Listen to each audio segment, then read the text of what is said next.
Então, como eu disse a vocês, a gente está recebendo aqui, com muito orgulho, a nossa medalhista olímpica, a Agatha Bernardzuk Rippel.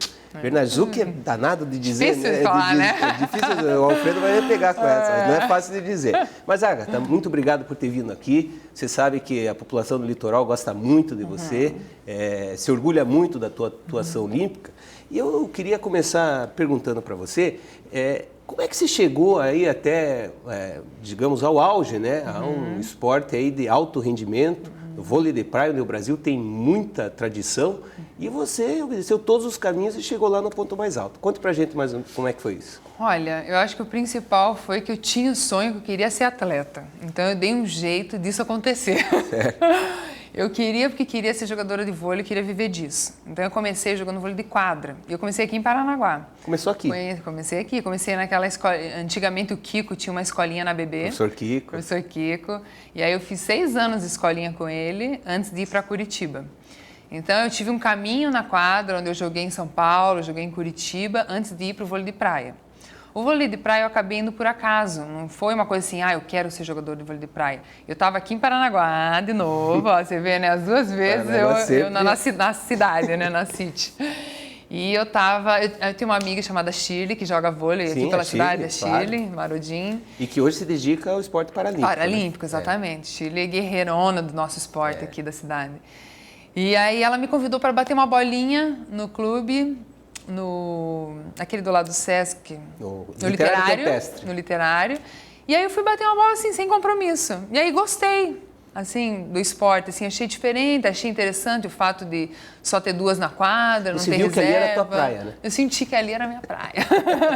Legal. E aí, a partir daquele momento, eu comecei a correr atrás, né? Então, eu tinha na época 19 anos, então eu tô com 34, já são alguns anos já, né, no vôlei de praia.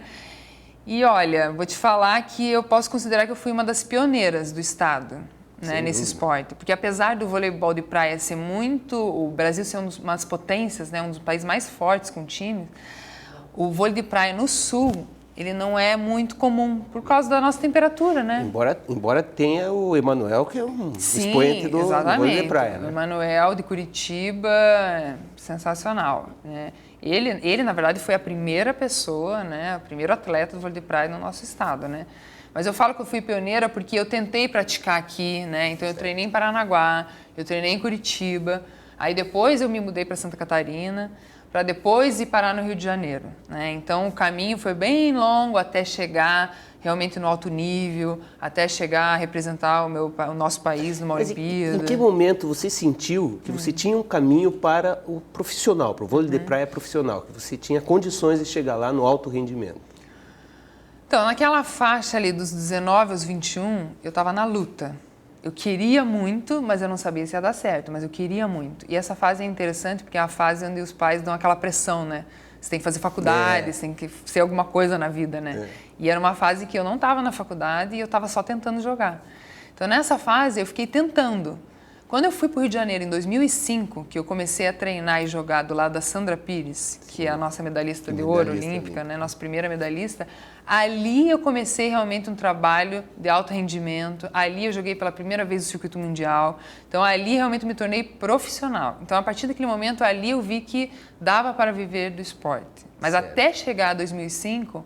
foi só na luta mesmo, tentativa, vamos fazer. Mas eu acho que é isso que engrandece, que fortalece, né? Você tem que passar uma dificuldade para depois chegar num ponto alto, é o que te fortalece. E você falou dos pais pressionando, mas a gente que acompanhou, e principalmente os Jogos da Olimpíada, né? A gente acompanhou muito os seus pais, o Alfredo e a Maria José, né? Sempre muito próximos de você e dando todo o apoio, né? Total. Eu brinco com eles assim que os meus pais, antigamente, eles não eram aqueles pais que ficavam o tempo todo do lado da quadra torcendo, mas eles me deram a chance de eu fazer o que eu queria e não me pressionar em nenhum momento. E eu achei isso, assim, importantíssimo para a minha carreira, porque eles me deram a liberdade de escolher o que eu queria fazer na minha vida, mesmo com uma incerteza que é ser atleta no Brasil, né? Então, e aí depois, com o passar do tempo, eles começaram a gostar do esporte e acompanhar. Hoje meus pais são viciados, principalmente o meu pai, viciado. Eu vi que ele estava assistindo a Liga Mundial em Curitiba. Ah, ele foi, é verdade. Eu vi na televisão, É Alfredão. verdade. Não, o pai é viciado, me acompanha pra caramba, sofre. Hoje em dia, ele tem dificuldade de assistir meu jogo, de tanto que ele sofre. Imagina, né? Imagina. E nos Jogos Olímpicos, como você comentou, os dois, bom, não tem nem o que falar, né? Os dois foram maravilhosos. Aí eu queria pegar esse ponto aqui. Você tinha ideia do quanto o Brasil estava torcendo para você? Você era quem mais mexia com a torcida, principalmente depois do jogo, né? Você ia dividir com a torcida a vitória alcançada ali na quadra de areia. Você tinha ideia de um Brasil todo envolvido e confiando que ia dar tudo certo? Olha, eu confesso para você que eu tentei o máximo viver numa bolha. Porque se eu ficasse com essa troca com a torcida, assim, durante os jogos, ia ser muito complicado, porque eu ia estar sentindo muita emoção. E ali na hora do jogo você tem que ser racional, você não pode ser muito... Ai, então eu deixava para fazer essa troca com a torcida, principalmente quando acabava o jogo, né? Que aí era aquele momento realmente de dividir com eles aquela alegria de ter ganhado o jogo, né? E eu gosto dessa troca, eu gosto pra caramba. Então nas entrevistas eu sempre brincava, sempre... É uma delícia. Não, e tava lindo, né? Copacabana ali, aquela arena montada. Nossa, a arena foi linda, né? Nossa, sem dúvida. Era dos equipamentos disponíveis da Olimpíada e tiveram equipamentos muito bonitos, né? Tudo novinho em folha. Você sabe que a nossa arena foi considerada a arena a mais badalada, a que mais mexeu com o público, a mais agitada, porque tinha samba e tinha aquilo, e era uma música, e tinha show de fogos. E foi construída nos últimos dias antes da Olimpíada, Nem né? me faz. Porque isso dava... Eu ficava acompanhando como torcedor, disse, mas não, até agora nada, será que vai dar tempo de construir isso? Eu morava a 4 quadras da arena. Então eu via aquela arena ser construída degrau a degrau. Então, quando eu vi aquela construção, eu falei, gente, nós já estamos em março e, ai meu Deus, essa arena ainda está pequena, está começando. Será que vai dar tempo, né? Para agosto estar pronta? Mas graças a Deus deu tudo certo, ficou pronta a tempo. E cada vez ela subia mais e aquela arena ia ficando gigante, gigante. Eu sei que a primeira vez que eu entrei na arena arrepiou, assim, porque estava enorme aquela arquibancada, assim. Eu fico imaginando. Agora, eu até nem combinei com a direção, mas vocês sabem que a Agatha aqui é sempre muito bem-vinda na TVCI e o público aqui do Litoral gosta muito, idolatra muito a Agatha pelos resultados que ela já conquistou. Então nós vamos agora para o comercial, nós vamos continuar com a Agatha aqui, quero pedir para ela ficar com a gente aqui no estúdio, que a gente vai para o comercial e logo a gente vai voltar, continuando o papo aqui com a Agatha e com as outras notícias que nós anunciamos aí no início do programa.